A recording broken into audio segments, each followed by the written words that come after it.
What is going on, guys? MJ2005 Gunham here, and today I'm going to be reviewing the high-grade Graham Maker's custom flag from the first season of Conan Below.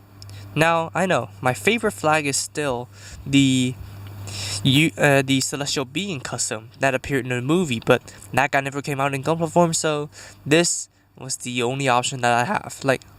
I know the flag variants are kind of cool but repetitive, but this guy, although in the silhouette does not look that different from the other flags, well, I just really like it because it's more dark color scheme and just the way he fights, and Graham Maker as the character in general, because Graham Maker is one of the best characters in Gundam 00, and I will agree.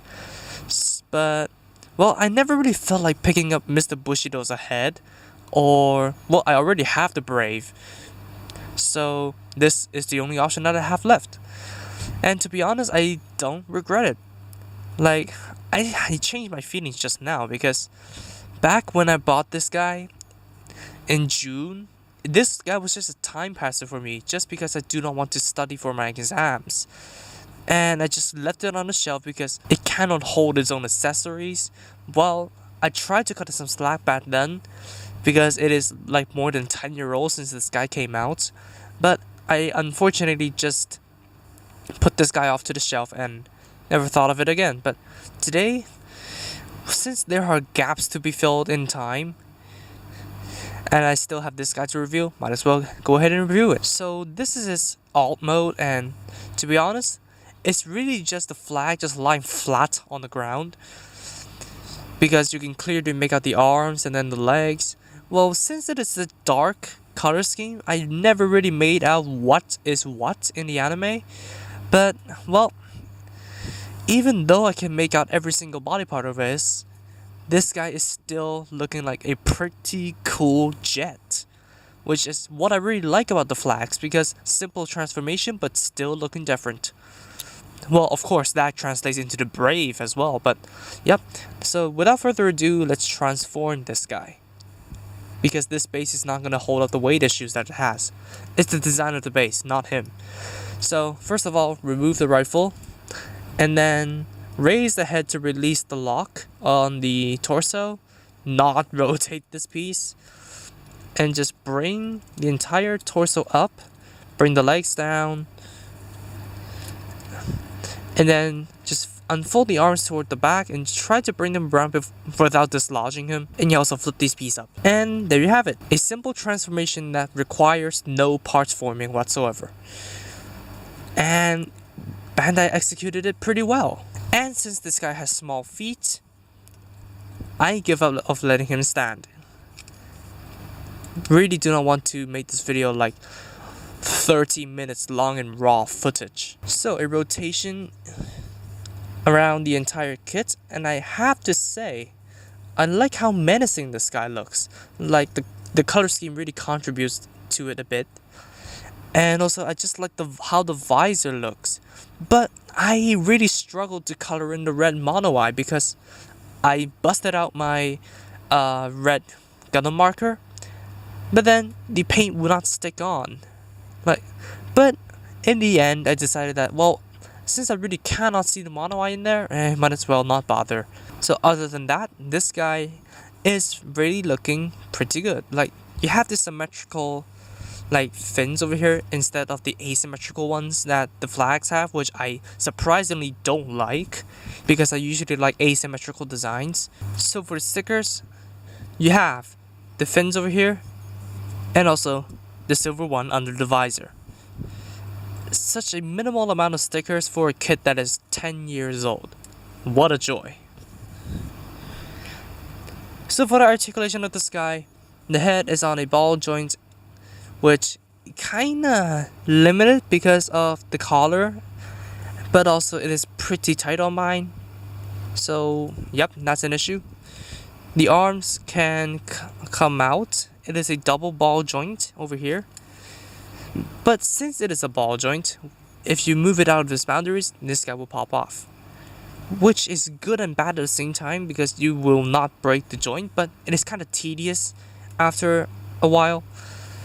The arms can rotate toward the back over here. They can still rotate, but it just collides into all the wings that it has on the back. The arms can rotate above the elbow, and the arms can give you this 135 on one joint. And then the wrists can rotate and wiggle in the ball joint, and then it can come in. For some reason, I don't know why this particular kit, like this particular line of flags, have this wrist joint, but whatever, it's a good inclusion. Front skirts pop off all the time, no side skirts. The back skirts are these pieces which can move. The legs are kind of peculiar because they are jointed in the back skirt, so they can go in and out like so. They can still go forward and back from the ball joint. They can go out from the ball joint, but the ball joint is facing the front, so they can go out without any limitations, honestly, aside from breaking everything apart. And yep, I did mention this front skirt pops off all the time. I'm contemplating leaving it out. Yep, it decided to. So anyways, and then the legs can bend on one joint 90 degrees. I think it's due to the design, not the technology, so yep. And then the feet can go forward and back, side to side a little bit, rotate it a little bit. And then there's the piece on each feet that can rotate for the transformation. And the wings on the top backpack can move in and out, but the bottom ones, minimal. So all in all, this guy has pretty great articulation for a flag. Like, obviously not as good as the Brave, but not as sturdy as the Brave, but this guy can get into some really good poses. So for the accessories, I have one on equipped right now, the defense rod, which is basically like a rod connected to a piece over here that can connect onto either arm. So since Graham is a lefty, let's pick it on the right arm, and it can rotate on the joint. And then it comes with this plasma sword over here, which is the weapon that made me want to get this kit the most. Because, well, it's very cool to see him use it, but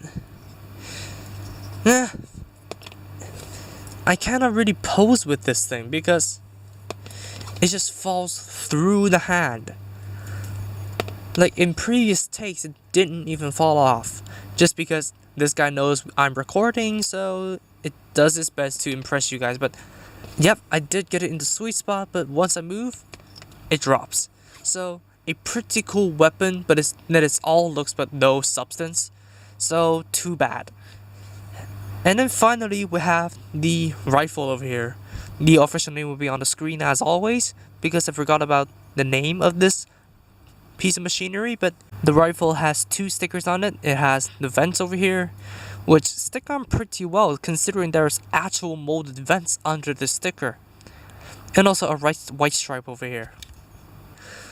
Yeah, as you saw with the transformation, the barrel or the actual stock can move up and down, and then the handle can move in and out to adjust to the transformation.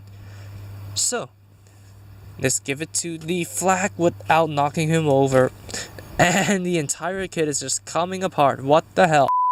Alright, and here you have it. He's holding the rifle, and the rifle kinda tips forward due to gravity, but there is nothing I can do about it.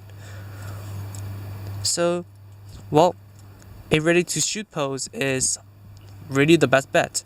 Or you can have it like snipe, because these sidebars, I don't know what the hell they are, so I assume they are support handles for the rifle. So here you have it. So that's all the accessories for the flag. So yep, I know I did this comparison in the last video, but yep, here you have the gun will throw 9s. Just because of that dramatic battle that Graham claims that he is above the existence of an avenging angel right now. So yep, here you have these two together. Two dark suits. And then I will bring in an Exia, but my real grade Exia is way in the back. So I have no choice but to bring in Gundam Gemini because he is based off of the Exia Dark Matter. Yeah, sorry guys, no original colors here. But that is it for the flag review. I like this version of the flag, but at the end of the day, I would not just like rush to the store to get it, even if it is new and revamped, because, well, in my opinion, like the the grunt suits or the special customs of the grunt suits, or even the Gundam Thrones, are just a pick up and chill out like Gunpla building session kits. So this is a decent kit. It has a decent transformation, but the accessories, well, they have some flaws in them. But then again, it is a 10-year-old kit, so I will have to cut it some slack. But the sword is really the major disappointment here. But all the other accessories look pretty amazing. You can live without the sword. But in my opinion, these are still like chill out and build kits. So, yep, a decent kit. You can pick it up if you don't have it. But this is still a decent kit nevertheless, so I would still recommend you guys to go pick this up if you don't have it, or any of the other flags, because they're all based off the same mold.